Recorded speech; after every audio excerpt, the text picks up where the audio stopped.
to bomb it just a little harder, but it didn't, cause we kissed on that Halloween night.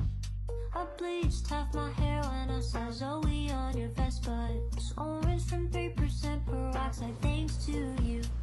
I needed a good cry, I headed right to Kendra's. I hated you and I hope to God that you knew. Now there's drama, found a club for that, where I met you. Had a heart attack, yada yada.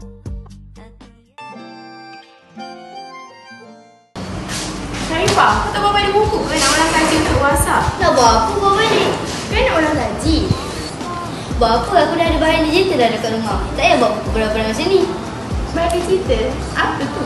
Macam telefon, komputer, tablet. Kegunaannya apa? Antara kegunaannya boleh menjimatkan masa, boleh melayari laman sesawang, belajar di mana-mana sahaja. Banyak kegunaannya. Aku nak beli juga lah. Belilah. Antara 3 objektif bahan digital memperkasakan pendidikan negara. Pertama, meningkatkan akses kepada pendidikan berkualiti. Bahan digital memungkinkan akses kepada pendidikan berkualiti. Tidak kira di mana pelajar berada, ini membuka peluang kepada pelajar di kawasan bandar dan pedalaman untuk memperoleh bahan pembelajaran yang setara dengan pelajar di kawasan bandar. Yang kedua, memperkukuhkan pembelajaran berdasarkan teknologi.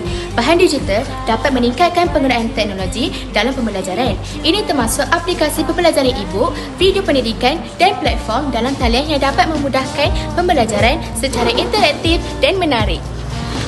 Dan yang terakhir, guru juga boleh menggunakan bahan digital untuk meningkatkan kaedah pengajaran dengan menggunakan alat pembelajaran digital seperti pembentangan interaktif, video dan alat perisian pembelajaran. Itu sahaja daripada saya. Wabillahi taufiq wal hidayah. Wassalamualaikum warahmatullahi wabarakatuh. Saya Auni. Saya Miftahul. Saya Laila. Saya Sharifah. Kami kru TV PSN Syah Pekan.